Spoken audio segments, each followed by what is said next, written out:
자, 다섯 번째 공황장애인데 공황장애는 좀 중요한 장애다 이렇게 말씀을 드렸었고요.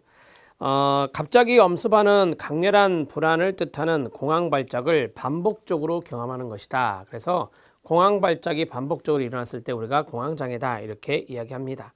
여기에서 갑자기 엄습이라는 말이 있습니다. 거기에 밑줄 쳐주시기 바랍니다. 그러니까 강력한 불안을 느끼는데 그게 이제 갑자기 엄습한다라고 하는 것이죠. 그래서 패닉 상태에 빠지게 되는 건데요.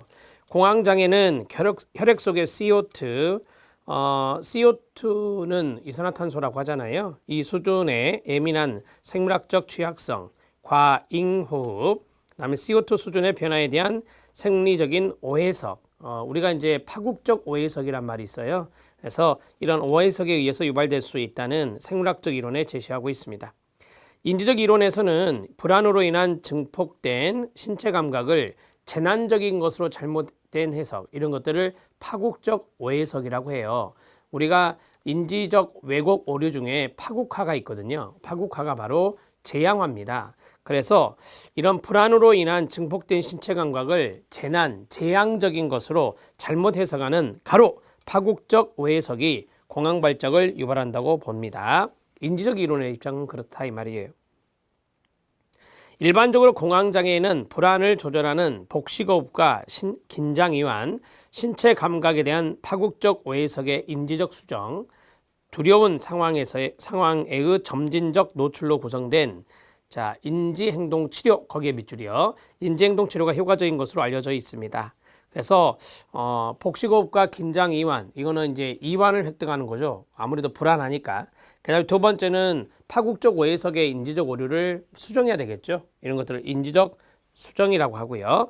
그 다음에 점진적 노출법이라고 하는 것들을 통해서 이 공황장애를 치료해 나가는데 그게 바로 인지행동치료 중에 하나다 이렇게 보시면 됩니다. 읽을 거리가 있습니다. 파국화가 나왔는데요. 인지적 왜곡 중에 하나입니다. 1번 스트레스 상황들의 결과를 매우 부정적으로 파악하는 경향을 말합니다. 부정적으로 파악한다. 재난이 될 듯 거기 위에 있었던 걸로 신체 감각을 재난적인 것으로 해석하는 것, 이런 것들을 우리가 파국화라고 말하죠. 이 왜곡은 개인이 걱정하는 한 사건을 취해서 지나치게 과장하여 두려워하는 것을 말합니다. 그래서 재앙화라고도 한다. 이런 오류를 가진 사람들은 자신이 또는 다른 사람이 바로 그 상황이나 비슷한 상황들을 과거에 성공적으로 다루었음을 인식하지 못하고요. 범불안 장애 환자들은 인지 내용에서 정신적 파국화 경향을 보입니다. 자신을 계속 파국화시키는 사람은 재난에 대한 과장된 사고를 통해 세상에 곧 종말이 닥칠 것이라는 두려움 속에서 살아가도록 하는 원인이 됩니다. 그게 바로 파국화의 내용입니다. 자, 사례 적용을 좀 잠깐 볼까요?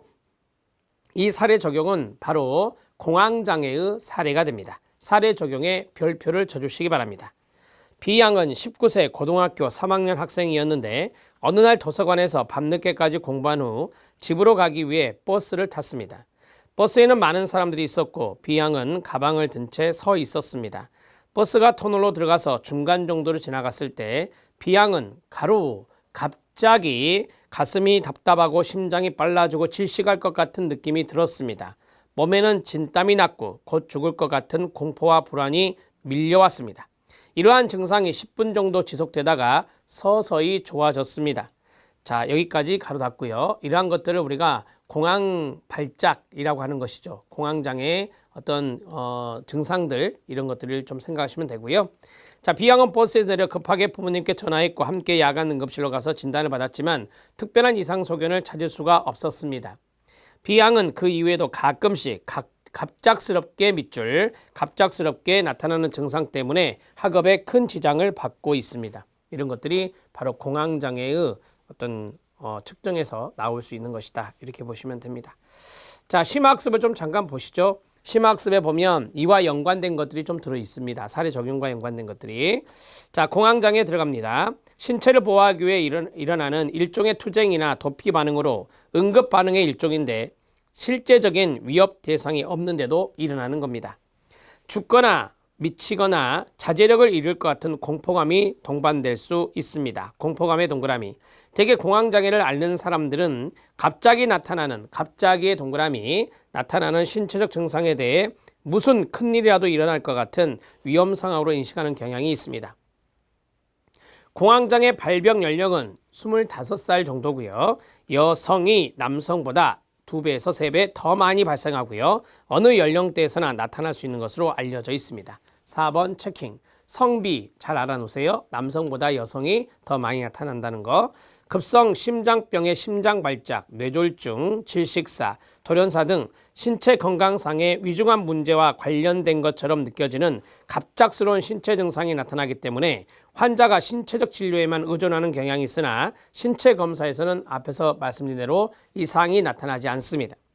공황장애를 확실하게 진단하기 위해서는 신체 질환 및 다른 정신과적 질환과도 감별 진단이 필요합니다.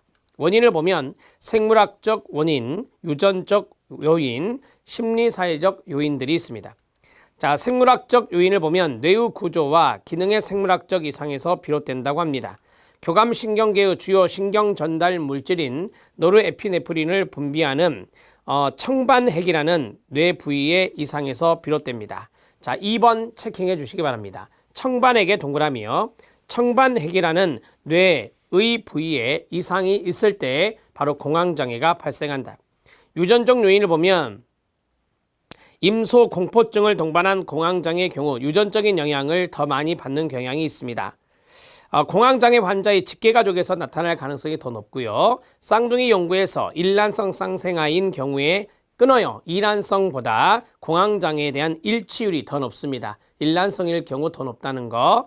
심리사회적 요인입니다. 정신분석 이론을 보면 공황장애는 공황을 유발하는 무의식적 충동 닫고 충동에 대한 방어가 실패했기 때문으로 보고 끊어요. 소화기의 부모 상실이나 부모님의 죽음이 되겠죠.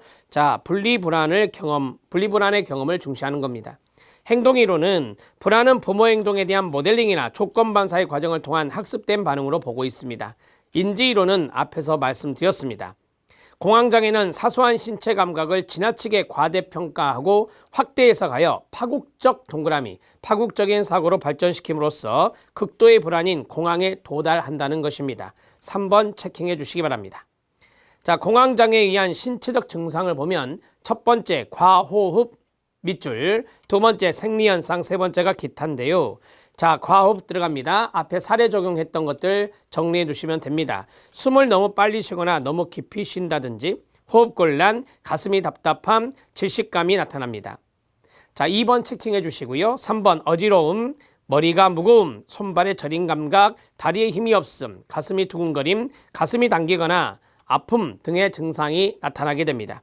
생리현상입니다. 생리현상은 교감신경이 활성화되어 교감신경계의 모든 부분이 반응하게 됨에 따라 끊어요. 모든 증상이 동시다발적으로 일시에 나타납니다. 동시다발적으로 일시에 나타난다. 밑줄 쳐주시기 바랍니다.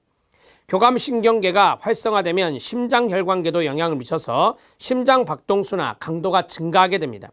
혈류의 변화로 피부, 손발이 차갑고 저리거나 따끔거리고 얼굴이 화끈 달아오르기도 합니다. 또 땀도 많이 납니다.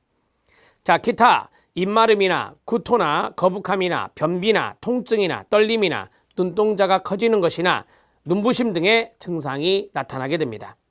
공황장애로 인한 신체적 증상이 8번이었는데요. 8번에 체킹해 주시기 바랍니다. 이러한 것들을 쭉 알아놓을 때 사례 문제가 나왔을 때 여러분들이 공황장애를 체킹할 수 있습니다.